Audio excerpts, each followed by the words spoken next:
lalu berusaha menyimpan sesuatu yang bisa membawa manfaat, baik untuk dirinya, untuk anak cucunya, maupun untuk keluarganya, untuk masa kini dan masa depannya. Kadang simpanan itu berbentuk uang, kadang berupa tanah, lain saat berbentuk pabrik, dan lain sebagainya. Sementara masa depan yang paling pasti adalah akhirat. Jika untuk masa depan dunia kita rela memeras keringat, membanting tulang, pergi pagi dan pulang petang, menyimpan uang, menyimpan tanah, menyimpan pabrik, pernahkah kita merenung jika satu saat kiamat datang, kita dibangkitkan dari kubur masing-masing, berdiri di padang mahsyar untuk mempertanggungjawabkan seluruh kegiatan hidup kita di dunia ini, lalu kita akan menuju ke alam akhirat. Sudahkah kita mempunyai simpanan untuk akhirat kita? Pada pertemuan kali ini saya ingin menyampaikan sebuah hadis di mana Rasulullah sallallahu alaihi wasallam bersabda, "Arba'un min kanzil jannah."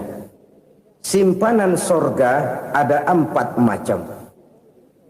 Yang pertama, ikhfa'us sadaqah, menyembunyikan sedekah. Saudara-saudara kaum muslimin, sebagaimana yang kita maklum bahwa Allah Subhanahu wa taala melebihkan sebagian rezeki dari kita terhadap yang lain. Ada yang kaya, ada yang setengah kaya, ada yang miskin, ada yang setengah miskin, dan selanjutnya. Ada yang gajinya kecil tapi penghasilannya gede. Ada yang penghasilannya gede tapi nggak punya gaji. Ada juga yang memang gajinya gede dan penghasilannya gede. Kelebihan rezeki merupakan sunnatullah dan tidak harus membuat kita merasa lebih dari yang lain. Bahkan sebaliknya, kelebihan itu harus membuat kita ringan tangan untuk menolong mereka yang memang memerlukan pertolongan. Kalau saudara diberikan ilmu, maka pertanyaan akhirat cuma satu: ilmumu kau amalkan untuk apa? Kalau saudara diberikan umur yang panjang, pengadilan akhirat juga bertanya satu: umurmu kau habiskan di mana? Tapi kalau saudara diberikan harta, pengadilan akhirat akan bertanya dua: hartamu kau dapat dari mana? Kau belanjakan kemana? Dari mananya ditanya dan kemananya juga ditanya. Oleh karena kita akan dimintakan pertanggungan jawab, maka amanah yang bernama harta ini harus kita gunakan dengan sebaik-baiknya. Ada penggunaan yang merupakan kewajiban, itu zakat namanya. Ada penggunaan yang sewaktu-waktu, itu infak namanya. Ada yang lebih sewaktu-waktu lagi, dan itu sedekah namanya. Zakat dia terikat oleh haul dan nisab, oleh putaran batas waktu dan ukuran dari harta itu sendiri. Sedangkan infak terikat oleh situasi dan kondisi perekonomian seseorang. Sedangkan sedekah tidak terikat dengan apapun. Dalam kondisi seperti apapun kita bisa melakukan sedekah dengan yang terkecil sekalipun. Sampai-sampai Rasulullah sallallahu alaihi wasallam mengajarkan, la tahqiranna minal ma'rufi syai'an walau an talqa akhaka biwajhin talik. Atau ada hadis, tabassumuka fi wajhi akhika laka shadaqah. Senyumanmu kepada temanmu adalah sedekah. Jadi untuk melakukan sedekah tidak harus dalam berbentuk uang.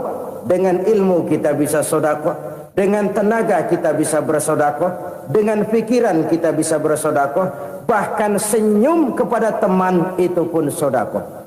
Jadi kalau sedekah dengan uang memang belum punya uang, nyengir aja banyakin. Itu asal pada tempatnya, jangan lalu ketemu tiang listrik cengengesan. Tentu tidak pada tempatnya dan tidak wajar. Nah, sedekah yang paling dicintai Allah adalah sedekah yang disembunyikan. Artinya jauh dari sifat riya. Kan kadang-kadang ada orang sedekah itu disebutkan namanya, apa tidak bagus? Kalau memang niatnya ikhlas, ya bagus-bagus saja. Untuk memberikan sugesti kepada yang lain. Si Fulan bin Fulan nyumbang sekian, diumumkan. Boleh kalau niatnya untuk memberikan rangsangan kepada yang lain supaya dia menyumbang lebih besar dari orang tadi. Tapi kalau itu mendatangkan riya, maka sedekah yang paling dicintai Allah adalah sedekah yang disembunyikan. Tangan kiri saja tidak tahu apa yang diberikan oleh tangan kanan.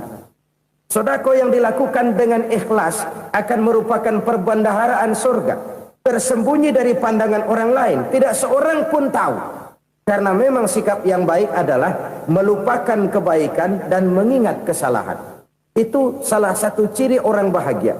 Orang yang selalu mengingat kesalahannya dan berusaha melupakan segala kebaikannya. Kalau dia akan berada kebaikan, dia tidak bisa ikut, dia merasa rugi karena dia merasa belum pernah berbuat baik. Tapi kalau akan melakukan kesalahan baru, dia ingat kesalahan yang sudah-sudah, sehingga terhalang baginya untuk melakukan satu kesalahan baru. Demikianlah saudara-saudara, bahwa Allah melebihkan rizki sebagian kita dari yang lain, agar terjadi tolong-menolong dalam kehidupan ini. Jadi kesenjangan yang nature, kesenjangan yang alami, itu sunnatullah. Ada yang kaya, ada yang miskin, ada yang kelas menengah. Nah, kenapa lalu sekarang kita berusaha mengentaskan kemiskinan? Oleh karena adanya kesenjangan struktural. Kalau yang kaya bisa semakin kaya, kenapa yang miskin tidak bisa naik jadi ikut sedikit kaya? Sebab pada dasarnya Islam adalah agama yang sejak turunnya sudah berupaya memerangi kemiskinan. Bahkan dikatakan kemiskinan itu mendekatkan kepada kekufuran. Orang kalau miskin udah dekat banget sama kafir. Gampang menjadi kafir. Berapa banyak saudara-saudara kita yang oleh karena soal perut, oleh karena soal materi, terpaksa meninggalkan dan menanggalkan akidahnya, menjual petunjuk yang diberikan Allah dengan kesenangan dunia yang cuma sebentar ini. Na'udzubillah, thumma na'udzubillah. Jadi makin kita sembunyikan satu sedekah, semakin banyak perbendaharaan kita di surga. Sedekah yang paling dicintai Allah adalah sedekah yang disembunyikan. Malahan ada seorang sufi, dia punya kebiasaan kalau pergi sholat Jumat, dia bawa uang, itu uang dia taruh di bawah tikar masjid. Dia niat sedekah kepada siapa saja yang nemuin itu duit. Maksudnya apa? Supaya yang nemuin nggak tahu siapa yang punya duit. Demikian dia saking ingin menyembunyikan sedekahnya. Karena sifat riya itu bisa memakan amal kita sendiri. Riya itu termasuk menyebut-nyebut kebaikan kita. Orang yang suka nepuk dada, sedikit-sedikit ngitungnya kalau nggak gua. Tuh kalau nggak gua tuh. Tuh yang belas itu kalau nggak gua, kalau nggak gua. Iya kalau nggak lu kenapa emang? Orang yang suka menepuk jasa. Tuh biasanya memang begitu saudara-saudara. Kalau perang lagi berkecamuk, orang nggak sempat ngaku jadi pahlawan. Tapi begitu perang selesai, yang kagak kenal bedil ngaku pahlawan, mas. Itu sesuatu yang biasa. Oleh karenanya, orang-orang yang ikhlas dalam bersedekah, disembunyikannya sedekah itu, Allah cinta betul. Malahan ada hadis memberikan jaminan, inna sedaqatal mar'il muslimi tazidu fil umri wa tadfa'u mitatas su'i. Sesungguhnya sedekahnya seorang mukmin tazidu fil umri, bisa menambah umur panjang, wa tadfa'u mitatas su'i, dan menyelamatkan manusia dari mati secara su'ul khatimah. Jadi siapa yang kepengen panjang umur, banyaklah sedekah. Yang bosan hidup, pelit terus. Sedekah menambah panjang umur dan menyelamatkan manusia dari mati secara su'ul khatimah. Pak, katanya umur itu nggak bisa ditambah, nggak bisa dikurangin. Kapan? Kalau ajal sudah datang. Fa idza jaa ajaluhum la yastakhiruna sa'atan wa la yastaqdimun. Kalau ajal datang tidak bisa dimajukan, tidak bisa dimundurkan. Itu kalau ajal sudah datang. Tidak bisa lagi umur ditambah dikurangi, sudah datang. Tapi kalau belum datang, itu kan haknya Allah.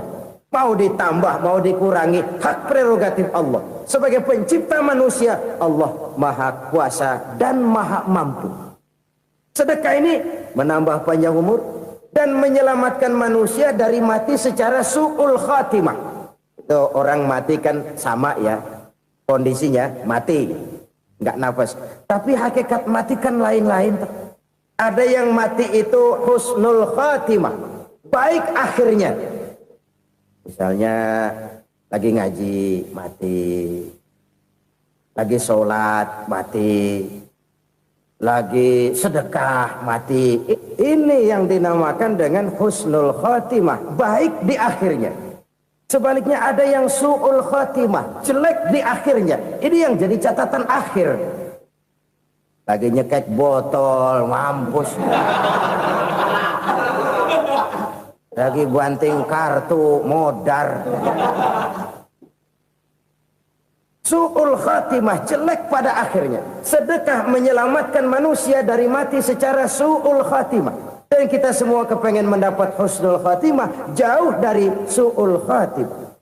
Oleh sebab itu yang bisa menyelamatkan kita dari penyakit itu antara lain adalah sedekah yang disembunyikan, yang dikerjakan dengan ikhlas karena Allah.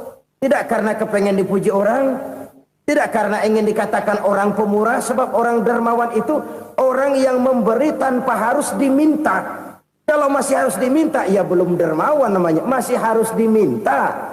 Kalau nggak diminta ya tulus, lolos, polos. Saudara-saudara kaum muslimin rahimakumullah. Harta adalah amanat dan akan kita pertanggungjawabkan.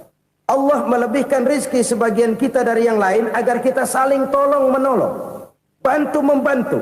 Nabi janjikan siapa yang meringankan beban saudaranya muslim di dunia, Allah akan meringankan bebannya di akhirat nanti. Sebuah jaminan dari baginda Nabi. Si orang yang kita bantu barangkali tidak bisa membalas, Allah yang akan membalas lewat jalan lain yang tidak pernah kita sangka-sangka. Ada orang tanya, Pak, ini ada orang nyumbang masjid sambil marah-marah, bagaimana? Saya bilang sumbangannya aja ambil, marahnya jangan. Marahnya jangan diambil, itu urusan dia. Saudara-saudara kaum muslimin rahimakumullah. Umat Islam ini kan umat yang punya potensi besar. Kadang kita merenung, kenapa kadang-kadang pembangunan masjid kok lambat sekali? Kalau hotel hari ini peletakan pertama, bulan depan peresmian. Supermarket hari ini peletakan batu pertama, minggu depan peresmian. Tapi kalau sudah yang namanya masjid, kadang-kadang peletakan batu pertama sekaligus jadi batu terakhir. 3 tahun, 4 tahun, campur nebar jalak di jalanan. Duit dijaring kayak ikan sepat. Apa tidak ada orang Islam yang kaya? Banyak. Apa tidak ada pengusaha muslim yang jadi konglomerat? Ada. Lalu yang belum banyak itu yang komit terhadap nilai-nilai agamanya. Akhirnya kita jatuh jadi umat yang lemah. Belum ada pengusaha konglomerat muslim buka pabrik supermi cap beduk misalnya umpamanya atau pabrik kecap cap sorban supaya identitas keislamannya sedikit kelihatan. Kita jatuh jadi umat yang lemah karena potensi tidak terinventarisir dengan baik. Kita ini ibarat kompor yang cuma matengin nasi orang lain. Potensi kita dimanfaatkan oleh orang lain. Ukhuwah Islamiyah kita baru terbatas kepada silaturahmi. Ukhuwah di bidang ekonomi kita lemah, ukhuwah di bidang kebudayaan kita lemah, apalagi ukhuwah di bidang politik kita lebih rapuh lagi. Padahal ukhuwah itu adalah totalitas kehidupan manusia, menyangkut ipolek sosbud, memerlukan nilai-nilai ukhuwah. Jadi oleh karena itu mari kita menyadari di dalam harta kita, walaupun kita yang cari, pergi pagi, pulang sore, peras keringat, banting tulang, di sana ada harta anak yatim. Di sana ada hak masjid. Di sana ada hak pesantren, di sana ada hak jihad. Berbahagialah seseorang apabila dia oleh Allah dijadikan keran. Keran itu menyimpan air, tapi tidak untuk dirinya, tapi disalurkannya kepada mereka yang memang memerlukannya. Saudara-saudara kaum muslimin rahimakumullah, ini yang pertama. Jadi perbendaharaan surga adalah menyembunyikan sedekah. Orang lain nggak tahu, kita pun nggak pernah ngitung-ngitung.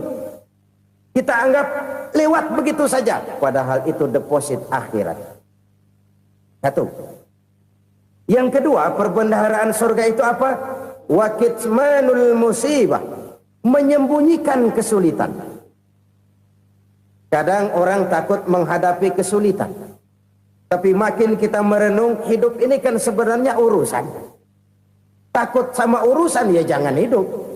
Tandanya orang hidup itu kalau punya urusan. Urusan melupakan problem. Problem sering menimbulkan kesulitan.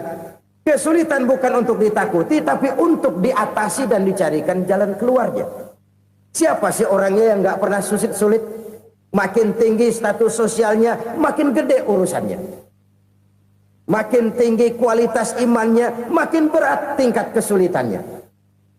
Cuma memang yang namanya enak itu seperti pelangi. Biang lala itu nggak pernah di atas kepala kita, di atas kepala orang melulu. Lu sih enak lu, kata kita. Dia juga bilang, yang enak kan lu. Pelangi itu nggak pernah di atas kepala kita. Kata tukang beca, aduh enak ya naik Mercy. Kata tukang beca, apa yang di dalam mobil Mercy? Aduh enak bener tukang beca, di jok ngeringkuk ngorok pules bener.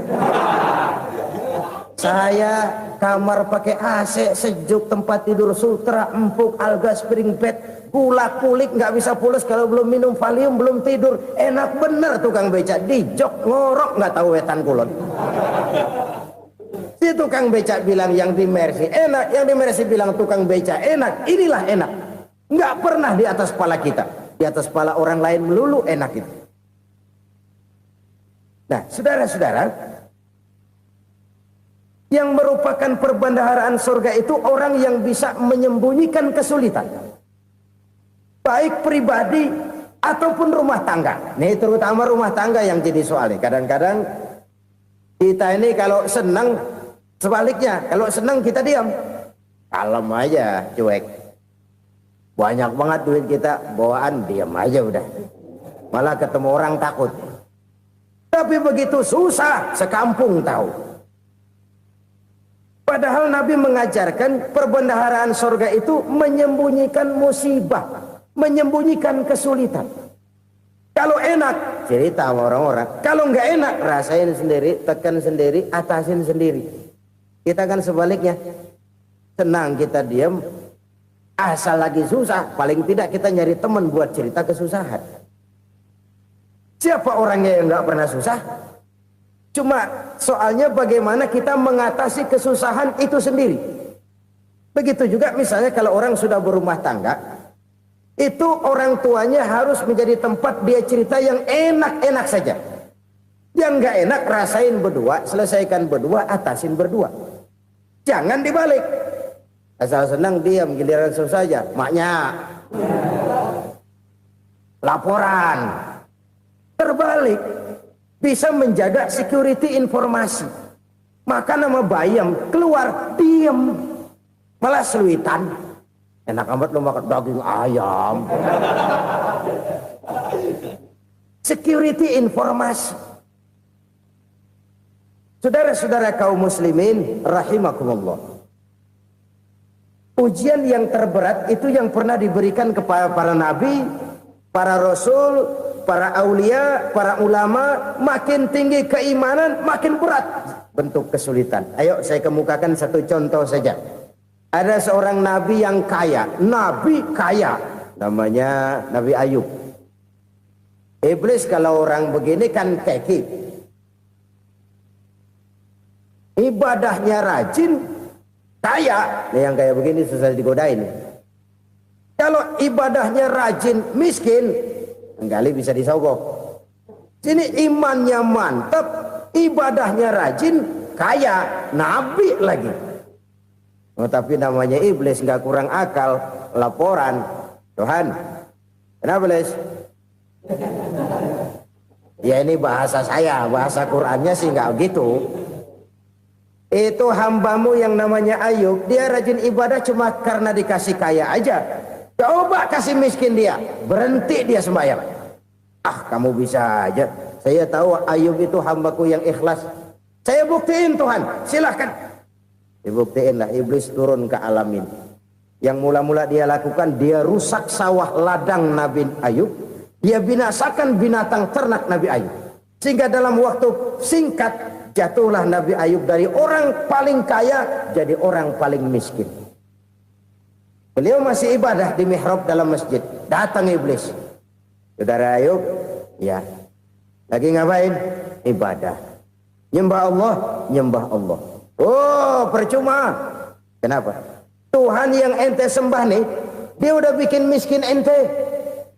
Sawah ladang ente hancur lebur, binatang ternak binasa. Sekarang ente jadi orang paling miskin. Ngapain nyembah Tuhan kayak begitu? Tekor. Udah berhenti dah ibadah, berhenti ibadah. Ini iblis sama Tuhan laporannya lain, yang dikerjakan kepada Nabi Ayub juga lain. Benar begitu iblis kata Nabi Ayub? Iya, sawah ladang saya habis, buras. Binatang ternak saya binasa, binasa. Saya miskin, bangpak. Apa jawab Nabi Ayub? Bukan innalillahi, ini hebat. Alhamdulillahillazi a'tani wa akhza minni. Segala puji bagi Allah yang telah memberikan harta kepada saya dan sekarang mengambilnya lagi. Alhamdulillah. Allah yang ngasih, Allah yang ambil. Itu mah urusan Allah. Iblis cuman ibadah jalan terus, sujud lagi Nabi Ayub. Iblis seleher gondok banget. Dasar Nabi nggak mempan dia apa-apain. Miskin malah alhamdulillah. Allah yang ngasih, Allah yang ngambil. Jadi kalau kita tidak komit, kita tidak terikat kepada kaya, miskin, senang, susah, apa yang bisa bikin kita susah? Jadikan kekayaan, kemiskinan, jadikan senang, susah sebagai anak buah yang bisa kita atur. Jangan kekayaan ngatur kita, jangan kemiskinan ngatur kita. Kita yang harus mengatur mereka. Senang, susah, kaya, miskin, bahagia, sengsara, jadikan itu anak buah yang bisa kita atur. Kalau sekarang kita kaya, lain saat boleh jadi kita miskin, semiskin-miskinnya. Allah yang ngasih, Allah yang ngambil. Tenaga mana yang bisa menghalangi? Ibadah jalan terus. Iblis makin gondok. Dasar Nabi loh. Akhirnya apa? Nabi Ayub dikerjain, diberikan penyakit. Demikian fatal penyakitnya. Bayangin, udah miskin sakit. Masya Allah. Miskin sakit. Sakitnya nggak lama, kira-kira 16 tahun. Istrinya 3, 2 mental minta ceraiin. Ngerawatin laki bengek begini. Senang belum tentu, susah udah pasti nih. Cerai aja, cerai dah. Cerai. Tinggal satu Siti Rahmah yang setia menemani beliau. Sesetia-setianya hati perempuan. Satu saat Siti Rahmah bilang, "Bang, iya, abang kan Nabi bang. Lalu, namanya Nabi kan doanya jarang meleset bang. Maksud kamu minta kenapa sih sama Tuhan biar abang sembuh baik dah bang?" Siti Rahmah, iya. Saya sakit berapa tahun sih dah? 16 tahun bang. Sebelum ini saya sehat berapa tahun? Ya kira-kira 60 tahun bang. Nah coba ente banding-bandingin Rahmah. Saya dikasih sehat 60 tahun. Dikasih sakit 16 tahun. Sudah nggak sabar. Mau doa kepada Allah minta sembuh. Saya malu. Malu kepada Allah. Diuji dengan yang luar biasa seperti ini. Tidak mengganggu stabilitas kehambaannya. Dia tetap menghamba kepada Allah subhanahu wa ta'ala. Saudara-saudara kaum muslimin rahimakumullah. Kunci menghadapi kesulitan itu apa? Allah jelaskan dalam satu ayat, wa basyiris sabirin alladzina iza asabathum musibah qalu inna lillahi wa inna ilaihi raji'un. Gembirakan orang-orang yang sabar Siapa mereka itu? Yang apabila mendapat musibah mereka kembali kepada keyakinan dasar, segalanya dari Allah dan segalanya akan kembali kepada Allah. Ini konsepsi dasar dari sikap muslim dalam menghadapi berbagai kesulitan. Segalanya dari Allah, segalanya akan kembali kepada Allah. Kalau ini sudah kondisi dasarnya, maka kita akan lapang menghadapi kenyataan bagaimanapun pahitnya. Apakah itu namanya miskin, apakah itu namanya sakit, bahkan maut sekalipun. Maut sekalipun. Segalanya dari Allah, segalanya akan kembali kepada Allah. Ini sikap hidup, bukan sekedar ucapan. Kita kadang-kadang menjadikannya sebagai ucapan. Mulutnya sehingga berhenti, innalillahi wa inna ilaihi rajiun, tapi nangisnya terus gerung-gerungan. Bukan itu, ini kesadaran moral. Kalau segalanya dari Allah, segalanya kembali kepada Allah, kan sebenarnya cuma nunggu giliran. Hari ini saya nyembayangin dia, entah hari apa saya disembayangin orang. Hari ini saya antar dia ke kubur, entah hari apa orang nganterin saya ke kubur. Hari ini saya tahlilkan dia, entah nanti kapan orang tahlilkan saya. Segalanya dari Allah, segalanya akan kembali juga kepada Allah. Oleh sebab itu saudara-saudara, kesulitan bukan untuk ditakuti. Kesulitan justru untuk diatasi, dicarikan jalan keluarnya. Dan tidak ada orang yang tidak pernah mendapat kesulitan. Tidak ada. Semakin tinggi status sosial, semakin tinggi kualitas keimanan, semakin besar juga tingkat kesulitan. Hanya saja bagaimana cara kita mengatasinya. Dan Al-Quran menyatakan, inna ma'al usri yusra. Di balik kesulitan itu pasti ada kemudahan. Roda itu berputar.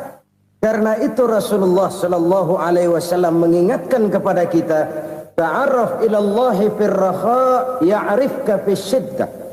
Ingatlah kepada Allah di waktu kamu senang, supaya Allah ingat kepada kamu di waktu kamu susah. Kalau waktu senang kita ingat kepada Allah, kita susah, Allah tidak akan meninggalkan kita. Tapi kalau waktu senang kita jauh dari Allah, sujud tidak sempat, dengan masjid jauh, ketika senang kita lupakan Allah. Nanti begitu kita susah, Allah lupakan kita.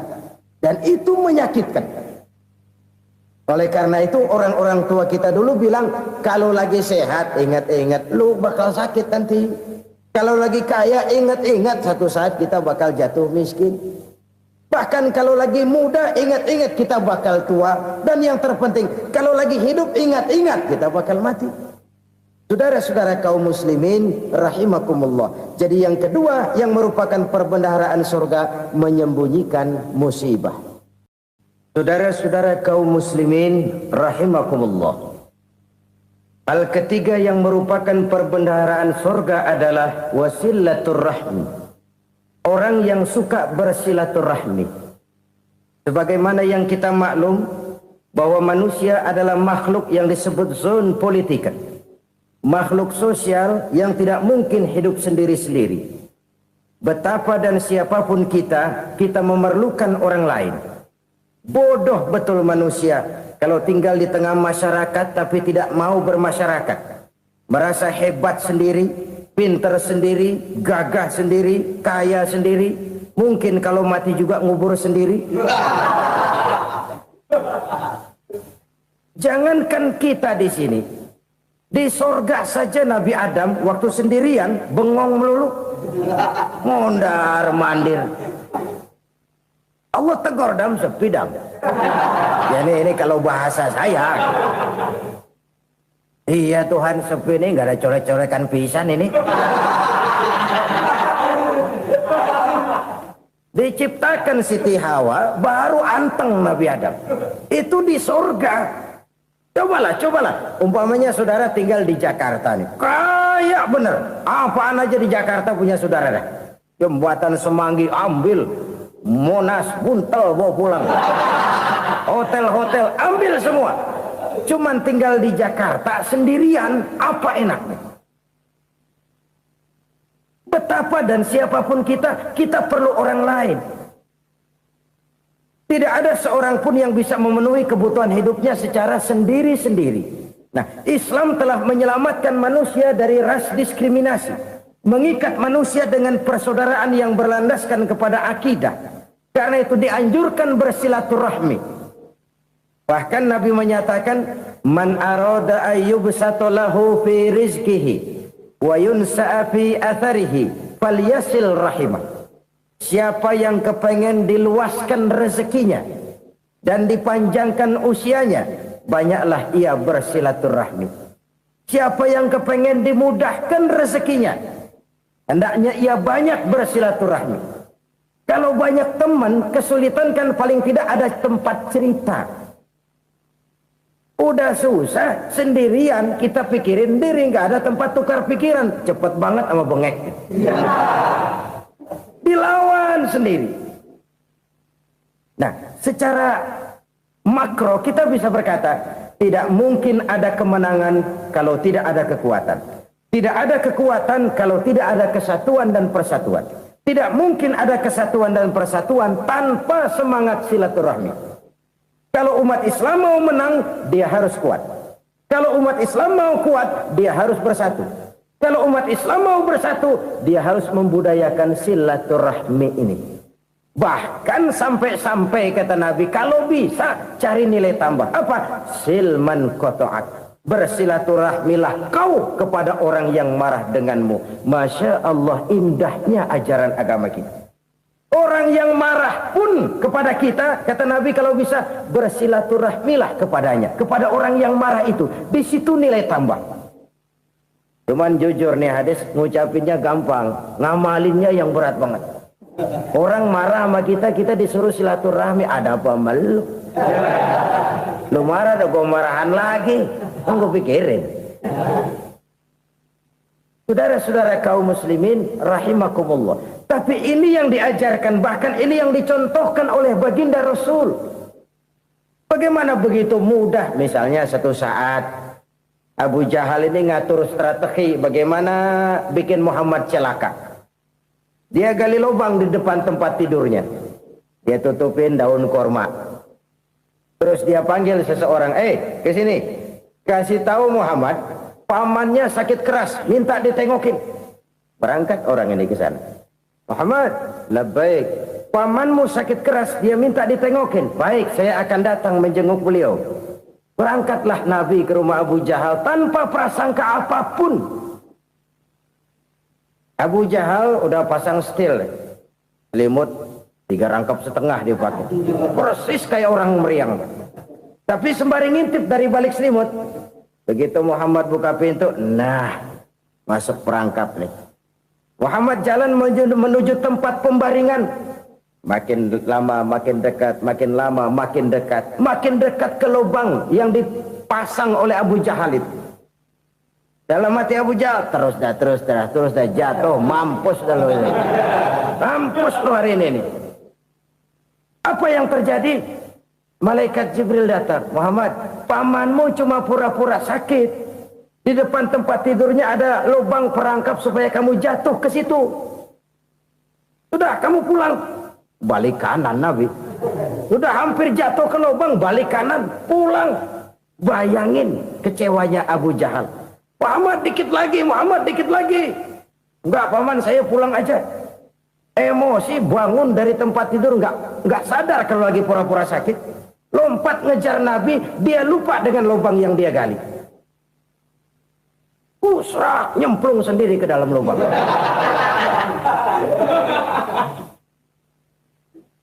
Nabi terus berlalu.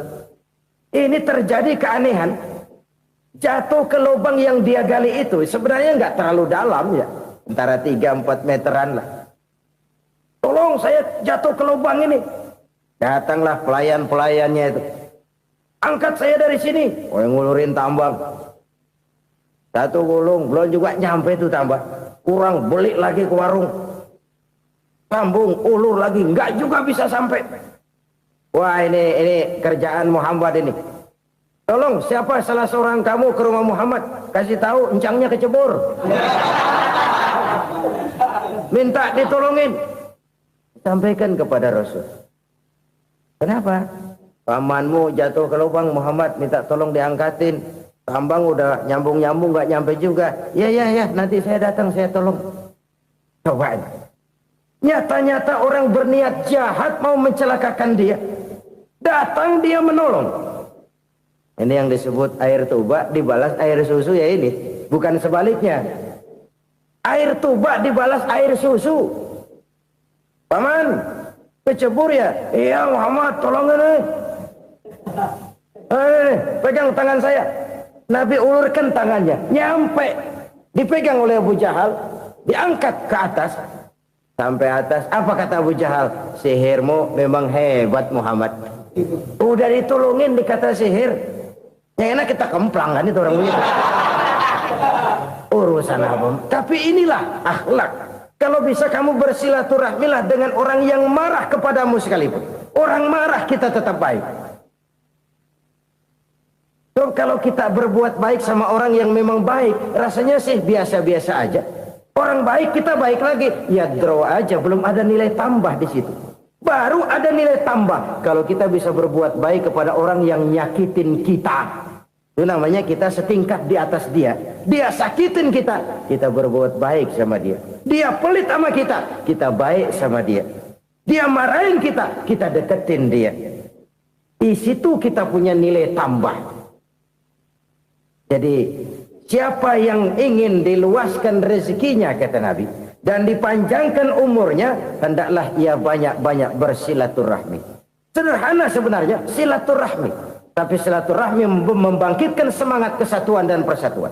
Kesatuan dan persatuan melahirkan kekuatan. Dalam matematika 1 ditambah 1 pasti 2. Tapi di tengah masyarakat 1 orang takut ditambah 1 orang takut, hasilnya jadi 2 orang setengah berani. Kenapa setengah berani? Karena udah berdua. Tadi pan takut sendirian. Kalau dia kumpul turu-turu takutlah jadi berani. Kita yang lemah, kita yang tidak berdaya, kita yang miskin, kalau mau kompak bersatu, apa yang nggak bisa kita kerjain? Apalagi tinggal di kota besar, pilihan cuma 2. Bertahan atau minggir. Bertahan atau minggir. Untuk bisa bertahan harus mampu bersaing.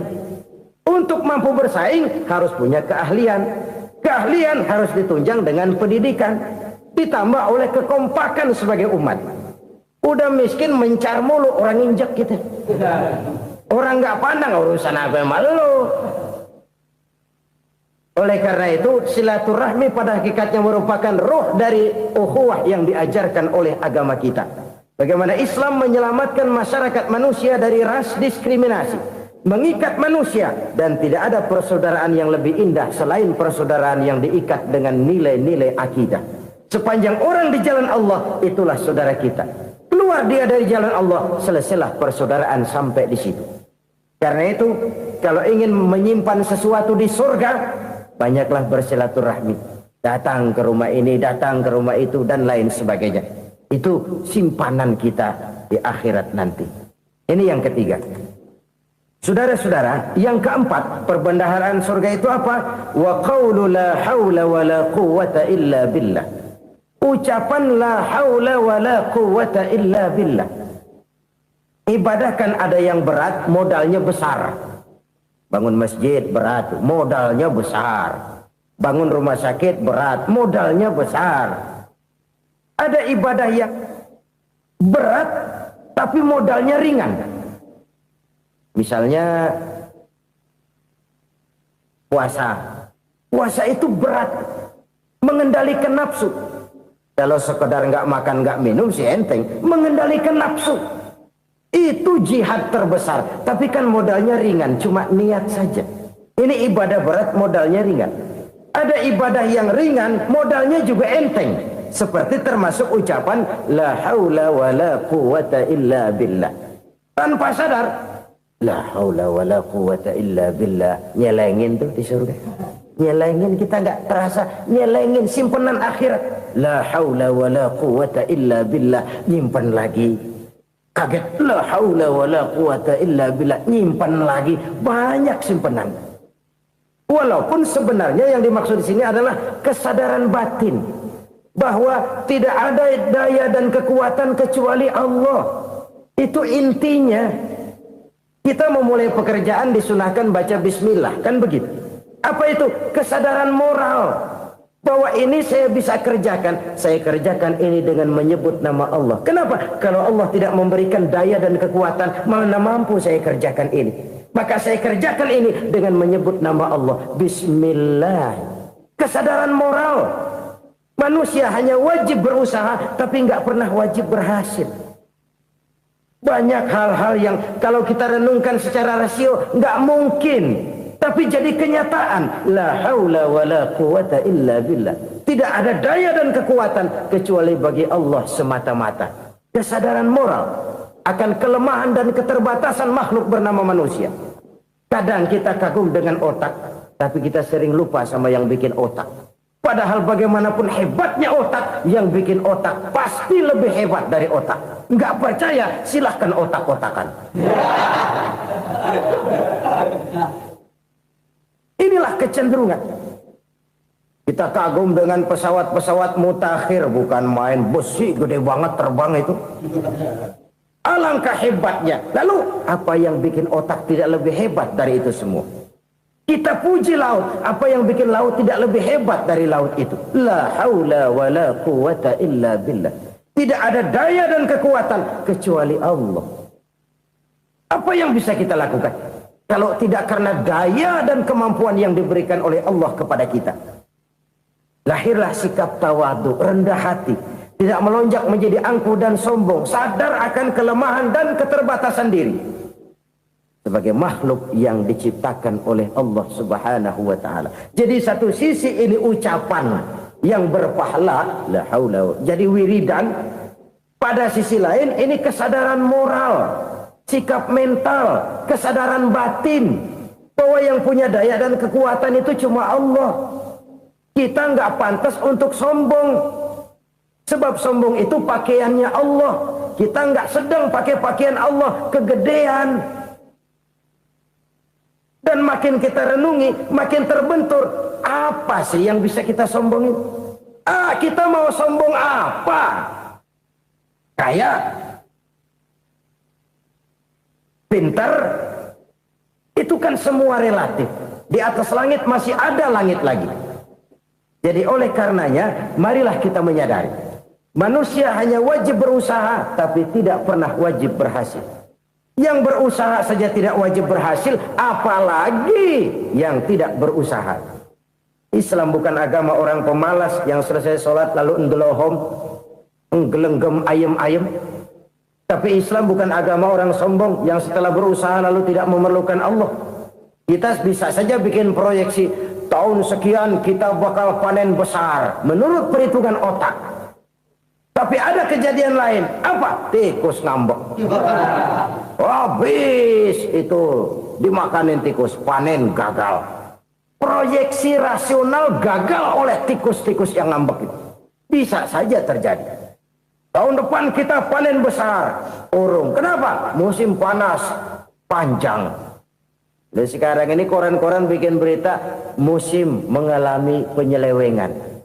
Bukan cuma manusia yang nyeleweng sekarang. Musim pakai nyeleweng.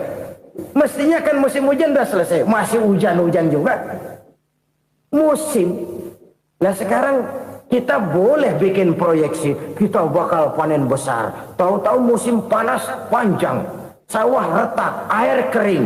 Cari teknokrat yang paling botak, suruh pendekin tuh musim panas. La haula wa la quwata illa billah. Inilah kesadaran moral. Saudara, saya teringat satu saat ada seorang konglomerat. Umurnya ya kira-kira 70-an. Satu saat dia ditanya oleh wartawan, "Pak, umur Bapak berapa sih?" "Ya paling 10 tahun." 10 tahun? 10 tahun? Anak Bapak berapa orang? Satu saja? Satu. Harta Bapak berapa? Ya paling-paling bangsa 7 juta kali. 7 juta? Iya. Pak, kenapa Bapak bohongi saya? Bapak punya buku biografi. Koran-koran, majalah-majalah banyak memuat cerita riwayat hidup Bapak. Saya tahu umur Bapak 70. Kenapa bilang cuma 7 tahun? Saya tahu anak Bapak 8. Kenapa cuma bilang 1? Saya tahu harta bapak miliaran, mungkin triliunan, pabrik di mana-mana, bank di mana-mana. Kenapa bilang uang bapak cuma 7 juta? Nah, kata si konglomerat tadi, kamu benar nak, kamu benar. Umur saya kalau jumlahnya memang 70 nak. Cuman ingat-ingat saya, baru 7 tahun terakhir ini saya sujud. Baru 7 tahun terakhir ini saya berusaha dekat dengan Allah. Saya laksanakan perintahnya, saya jauhi larangannya. 7 tahun inilah rasanya yang ada nilainya di hadapan Allah. Yang 63 tahun matong, kelabu, kelem umur gue. Habis untuk maksiat, untuk munkarat. Maka ketika ditanya tadi, umur saya 7 tahun itu. Oh begitu Pak. Oh iya. Lalu anak Pak. Anak bapak kan 8. Kenapa bilang cuma 1? Nah, kalau jumlah hitungannya memang anak saya 8. Tapi dari 8 orang ini rasanya cuma 1 nih. Yang bakal jadi buah hati, belahan jantung. Pelanjut cerita, penerus sejarah. Bakal jadi anak soleh yang akan mendoakan saya. Cuma 1 rasanya anak saya ini yang bakal jadi buah hati saya. Besar-besaran saya. Yang akan mendoakan di kubur saya. Yang akan mendoakan di akhirat saya. Yang 7 orang mana, Masya Allah, yang satu tenggeng, yang satu nyekek botol mulu, yang satu nggak karu-karuan. Makanya saya bilang 1 anak saya yang akan bisa mendoakan saya. Oh begitu Pak. Iya. Nah harta Pak, harta bapak kan triliunan, pabrik bapak di mana-mana, uang bapak hampir di tiap bank-bank besar. Kenapa bilang cuma 7 juta? Betul kau nak. Harta saya kalau jumlahnya memang miliaran, triliunan mungkin. Tapi yang saya ingat baru 7 juta tuh yang saya belanjakan di jalan Allah. Saya nyumbang masjid, saya santuni yatim piatu, saya bantu pembangunan pesantren, saya bantu pembangunan rumah sakit Islam. Itu yang akan saya bawa pulang ke akhirat, yang 7 juta itu. Yang triliunan itu nanti akan diperebutkan oleh anak-anak saya sebagai waris saya. Jadi harta saya 7 juta itu yang bakal nemenin saya di akhirat. Yang akan saya bawa pulang jadi teman saya. Saudara-saudara kaum muslimin, jangan-jangan orang tua itu adalah kita-kita ini. Jangan-jangan kita-kita ini adalah orang tua itu. Jangan-jangan itu potret dari diri kita masing-masing. Dari sekian umur yang diberikan Allah, berapa tahun yang ada nilainya di hadapan Allah? Dari sekian anak-anak yang merupakan amanah, berapa yang akan mendoakan kita sebagai orang tuanya menjadi anak soleh? Dari sekian banyak harta yang diberikan Allah, berapa yang akan kita bawa pulang menghadapnya nanti, yang kita belanjakan di jalan Allah? Ini sebuah potret kehidupan. Karena itu kita kembali kepada la haula wa la quwwata illa billah. Kita wajib berusaha, kita wajib berikhtiar. Selebihnya, segala daya dan kekuatan hanya milik Allah saja semata-mata. Satu kesadaran batin dari setiap pribadi muslim.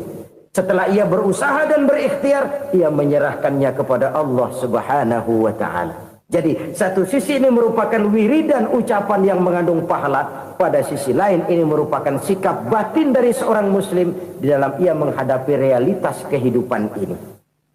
Saudara-saudara kaum muslimin rahimakumullah. Kalau ini kita jadikan satu basis kehidupan, maka ini akan menyelamatkan manusia dari kemungkinan tergelincir menjadi orang yang lupa diri dan lupa darat.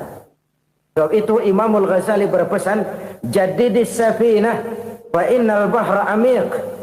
Wa khuziz zad fa inna safara ba'id wa khaffifil hamla fa innal hamla sadid. Perbarui selalu kapalmu karena lautan sangat dalam. Bawa bekal yang banyak karena perjalanan ini sangat jauh. Ringankan beban karena kebanyakan beban akan menyakitkan. Alangkah indah kalimat ini, alangkah dalam makna yang terkandung di sana.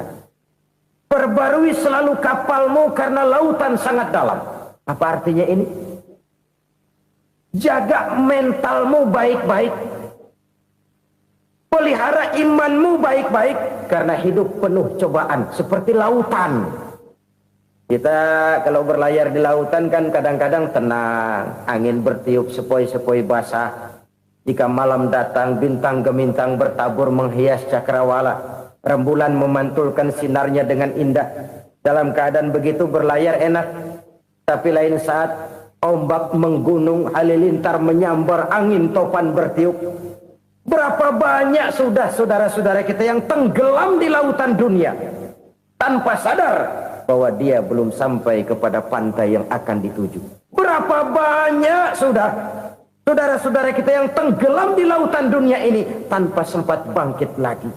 Dia menyangka sudah sampai kepada tujuannya. Hati-hati kapal jangan sampai bocor karena lautan sangat dalam. Iman ini jaga baik-baik karena hidup penuh dengan ujian. Wa khuzizat fa inna safara ba'id. Bawa bekal yang banyak karena perjalanan sangat jauh. Saudara mau ke Bandung, bawa duit. Saudara mau ke Surabaya, banyakan lagi duitnya. Saudara mau ke Mekah, gepokan, iketan tuh duit nggak lembaran lagi. Makin jauh perjalanan, makin banyak bekal yang harus kita bawa. Kalau saudara dari Jakarta mau ke Surabaya, kagak bawa duit berangkat juga, itu sih bukan berani namanya, nekat. Sampai Surabaya belum tentu, sengsara di jalan udah pasti. Kenapa? Nggak bawa bekal berangkat. Sama juga kita nih, misalnya belum sempat sembahyang, mati. Waduh, berani banget orang. Belum punya bekal, mati. Sengsara di jalan. Atau bekal tidak cukup. Dari Jakarta saudara mau ke Surabaya, bawa duit 500 perak. Paling jauh Cikampek nyampenya itu. Paling jauh itu. Antara jauhnya perjalanan dengan bekal yang saudara bawa tidak seimbang. Hidup ini perjalanan panjang. A walking tour. Dimulai dari alam arwah. Sebelum jasad diciptakan, roh diciptakan lebih dulu. Dari situ pindah ke alam rahim. Dari alam rahim pindah ke alam dunia. Dari alam dunia pindah ke alam barzah. Baru menuju akhirat. Satu perjalanan panjang. Kalau bekal tidak bawa, sengsara di jalan. Bawa bekal yang banyak karena perjalanan ini sangat jauh. Wa khaffifil hamla, ringankan beban karena beban itu cuma akan menyulitkan. Kalau bekal itu sih keperluan, tapi beban nggak kita perluin, cuma ngeberat-beratin. Apa ini beban? Dosa. Kecurangan, kebatilan, kesoliman, ketidakadilan, kesewenang-wenangan. Itu akan jadi beban kita di akhirat. Alangkah celakanya, perjalanan panjang, bekal tidak bawa, beban kelewat banyak. Alamat sengsara di jalan. Pahala tidak ada, dosa berlipat ganda. Na'udzubillah, summa na'udzubillah. Kalau kita rangkum nasihat Al-Ghazali dengan kisah si konglomerat tadi, kita akan mengambil kesimpulan. Pertama, bekal terbaik dalam menghadapi gejolak kehidupan ini tidak lain adalah iman. Yang kedua, pahala dan dosa. Dua hal kontroversial. Pahala adalah bekal, dosa adalah beban. Tapi kita sekarang kan tidak begitu terangsang kepada yang abstrak. Orang berlomba mencari yang konkret-konkret saja. Yang real. Kalau memang dosa, benjol dong. Kira-kira begitu. Kira-kira begitu. Persis orang Yahudi dulu. Orang Yahudi itu kan pernah minta kepada Nabi Musa.